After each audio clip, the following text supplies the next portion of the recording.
Hi everyone, welcome to our Friday TNT. Tomorrow is our live program. We do that every week. It's going to be between 9 and 10 a.m. I think we might have a special guest as well. Also on Sunday, of course, we've got Grumpy Old Men with Steve. So, two good programs on the weekend, a bit of a departure from what we do here during the week. But just let's go back to this one. And this is a photo from last week. This is Jomtien Beach at Pattaya and shows quite a lot of erosion. Like a lot of erosion, a lot of sand being washed away by waves and monsoon. But, well, of course, we're all wondering what caused it. Thankfully, somebody knew. The erosion is caused by PHANG walking on the beach. They should stay off the beach like most Thais do. I got the impression they might have been deadly serious. Now, speaking of tourists, to this story. It's from the Bangkok Post. TAT to assist tourists stranded by FTI. That's the tour group in Germany. We'll get back to that photo later. And the TAT's pledging to help stranded tourists affected by the bankruptcy of major German tour operator FTI Group, while continuing to work with government officials to ensure hotels receive payments from the company. I mean, what are they going to do? Are they going to buy an airline ticket, travel to Berlin, knock on the door and say, "Give us your money"? The TAT Deputy Governor says hotel operators should tell TAT if they have clients from FTI that are unable to travel back home, allowing the agency to offer them assistance. The Thailand Hotels Association reports losses have already reached 111 baht, but customer payments for rooms booked through FTI are insured by the German Travel Security Fund. So what everyone's worried about here is that German tourists coming here on an FTI tour group package, they have booked and paid through FTI. They arrive in Thailand. FTI goes broke while they're here. When they go to check out of the hotel says, "Well, you're going to have to pay us because FTI can't pay us." This is the problem that they're trying to sort out at the moment. Now, back to that photo that was on the front of the story. I didn't know what it was, but the caption, I suppose, does. Tourist visit Kokai in Tarutao National Park in Satun. That's back on February the 17th. Just another one of those things I haven't seen yet in Thailand. Now, there has been talk in the past about over-tourism. Now we're in the low season. People are less worried about some of Thailand's hotspots being over-toured. But interesting article also in the Bangkok Post, steps touted to thin out crowds. And I was really after your comments on this particular story. Let's go through it. Easing over tourism requires proper management and cooperation with local communities, according to the World Travel and Tourism Council, which suggests Thailand disperse tourists to new destinations through infrastructure development. And as tourism demand surged post-pandemic, more protests against tourists have occurred in several countries as local communities push for measures to limit the influx of arrivals. So I'm not sure if there are any locations in Thailand that have quite reached that sort of situation where they've had to limit the number of people arriving in Venice each day, for example.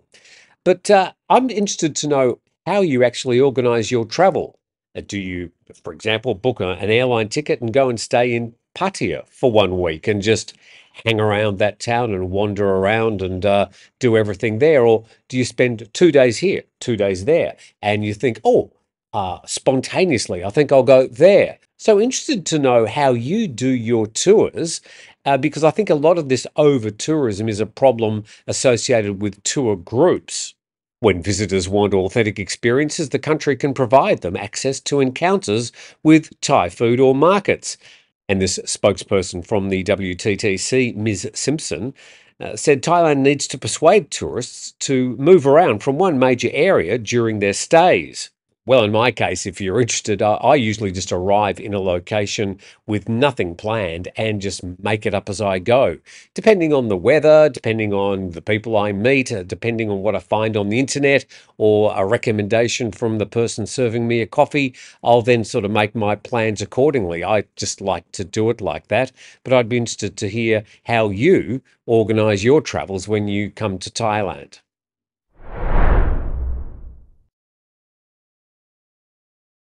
Okay, a bit more follow-up now from the fire on Tuesday at the Chatuchak Market. We go to the Bangkok Post. Pet market raids coming after blaze. And the BMA will raid unauthorised pet markets throughout the city to prevent similar incidents from reoccurring following Tuesday's blaze at a pet market in Chatuchak. And this is staggering, which killed more than 5,000 animals. Now that they've tallied up the total amount of animals, that's shocking. And the Bangkok governor says the BMA would investigate other pet markets, such as Chatuchak 2 market in Minburi district and Sanam Luang 2 market in the Tawiwatana district. And then further down, the governor announced that from now on, every pet shop is required to have two permits, one from the BMA, that's in Bangkok, and the other from the Department of Livestock Development. And after clarifying the issue with the Department of Health back in December, the Bangkok governor said all pet economy businesses, including farms, pet shops, and pet cafes, are required to apply for the licence. And we've got similar businesses down this part of the world as well. Phuket-go.com calls to shut down Chatuchak Pet Market following horrific fire. But a paragraph or two down the bottom, in Phuket, there's yet to be any comment from the authorities about similar living conditions for prospective pets at the Naka Road Weekend Market. The section of the market called the Pet Zone advertises that tourists and expats can buy food, as well as lizards, parrots, dogs. And some of the species being sold are allegedly exotic, and they could require a license in case you're thinking of buying one. And like Chatuchak, the article says, these pet shops have an assortment of pets on display in confined spaces and cages, taking advantage of impulse purchases. And an impulse purchase is not the way to buy a pet.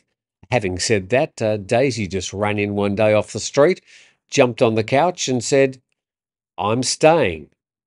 I think that's a pretty good way to get a pet. Right, another story from the Bangkok Post. Scam losses topped 60 billion baht in the last 2 years.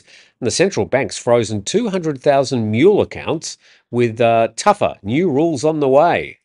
And some staggering numbers here. Bank customers lost more than 60 billion baht to such scams in the past 2 years.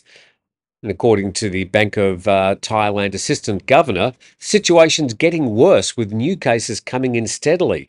There are about 300,000 reported cases of financial fraud over the past 2 years. Normally, one financial fraud case relates to 5 mule accounts, which means there are millions of accounts out there we need to deal with. And the country's struggled to curb a surge in financial crimes as people fall victims to scammers offering loans at cheap rates, high interest rates on deposits, or through various Ponzi schemes. And the central bank's ordering commercial banks to upgrade their security systems for online transactions before, well, the end of this year, offering customers an option to lock their money from digital transactions. Yeah, well, at the moment, all I'm required with my digital transfers is just to put in my bank PIN number. So maybe 2 layers of authorization would be a good move. And suspected mule accounts, as defined by banks, often exhibit numerous deposit transfers in a short period, followed by large amounts of money transfers. Banks can immediately suspend suspicious transactions via online channels to mitigate cyber risks swiftly. So really, all we can do is just be utterly vigilant when it comes to banking these days and clicking on emails we're not sure where they came from, taking up offers we find on social media. I mean, it's a matter of just trying to avoid being sucked in and, as I said, being vigilant. Now, to the issue of this taxation of foreign monies coming into Thailand, two interesting articles. The first one I won't really read much of, but I'll refer you to these and you can have a read of the articles if you like, both from patiamail.com. Foreigners are frantic about Thai income tax blurs. The article asks the question, what is assessable income? Does it include pensions already taxed in the home country? What about sending your cash to your wife as a gift? How to make sense of double taxation treaties which are undecipherable to most folk? Will visa renewal be dependent on having a Thai tax ID number? What will it cost to hire accountants? All good questions leading to it's no wonder that many expats are muttering or talking openly about leaving Thailand or at least making sure they're in the country for fewer than 183 days to escape the tax residence trap. So it's not as if you're going to find any magic answers in this article, but I think it's a good update on the current situation. I'll put a link in the description to both these articles. This is the second article, and it says, "Don't panic. Experienced tax advisor tells expat club in Pattaya." And about 100 members of the Pattaya City Expat Club turned up to hear Thomas Carden on the complex changes to income tax rules. He's from the American International Tax Advisors, and he says the Thai government's principal aim is to start taxing very rich individuals, mostly Thais, who have enjoyed virtual tax-free status in the past from their huge cash assets held abroad. Of course, these are his opinions. Let's read some more. And he says it was always open to the Revenue Department to backtrack, for example, by exempting those foreigners on one-year visa extensions, such as retirement or marriage. There is woefully insufficient numbers of tax officers at the Revenue Department to process the forms of 200,000 plus foreign tax residents. And Mr. Carden's basic message in his address was to keep calm in an admittedly volatile situation. Talk of fleeing the country is certainly premature, he says. Now, I just found this quick posting just before I was ready to start reading the program today. This is from Cowside English Facebook page. And the Public Health Minister Somsak said yesterday the first 2 days of public hearing organised by the ministry on the planned recriminalisation of marijuana for recreational purposes saw more voices in support of the move made. And the hearing will continue until June the 25th. And here we go. This is the bit I thought was interesting. Somsak said the first arrests of those in possession of marijuana could start on January the 1st next year when the new announcement takes effect. Oh dear, he's certainly talking tough, that the Public Health Minister, and that was posted on the Cowside English Facebook page. Now, I do look forward to having a chat with you live tomorrow morning. Starts at 9 a.m. Thai time. I'll put a post up in the community section of YouTube today where people can preload some questions.